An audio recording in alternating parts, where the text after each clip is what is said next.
வணக்கம். இன்னைக்கு நம்ம 2 காஞ்சீஸ் பார்க்க போறோம். ஒண்ணு வந்து ஆஷஸ், இன்னொன்னு வந்து சார்கோல்.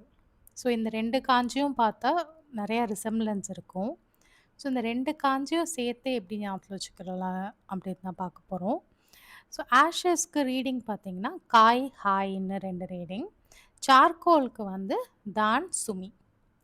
ஸோ இந்த 2 காஞ்சிய ஈஸியா இந்த ஒரு பிக்டோரியல் ஃபார்ம்ல நீங்க ஞாபகத்துல வச்சுக்கலாம். அது எப்படின்னா, ஸோ இப்போ இந்த பிக்சர்ல பார்த்தீங்கன்னா, மேல வந்து ஒரு மவுண்டெயின் இல்ல கிளிஃப் மாதிரி ஒண்ணு இருக்கு.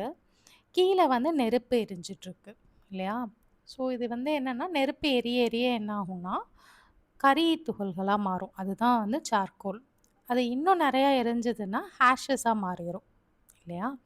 ஸோ இப்போ இந்த பர்ட்டிகுலர் காஞ்சியில பார்த்தீங்கன்னா, 2மே ஒரே மாதிரி தான் இருக்கும்.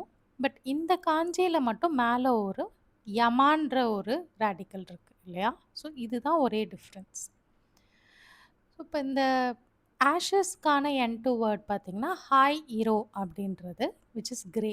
ஸோ ஆஷஸ் வந்து யூசுவலா வந்து கிரேயிஷ்ஷா இருக்கும். அவ்வளோ பிளாக்கிஷ்ஷா இருக்காது. கிரேயிஷ்ஷா இருக்கும்.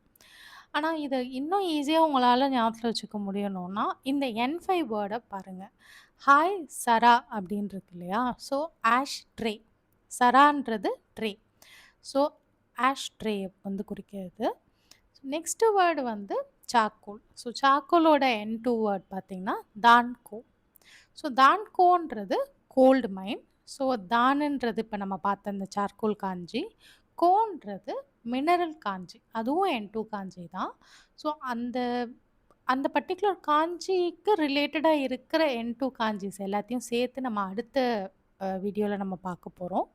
ஸோ இப்போதைக்கு நம்ம பார்த்தது 2 காஞ்சி. ஒண்ணு ஆஷஸ், இன்னொன்னு வந்து சார்கோல்.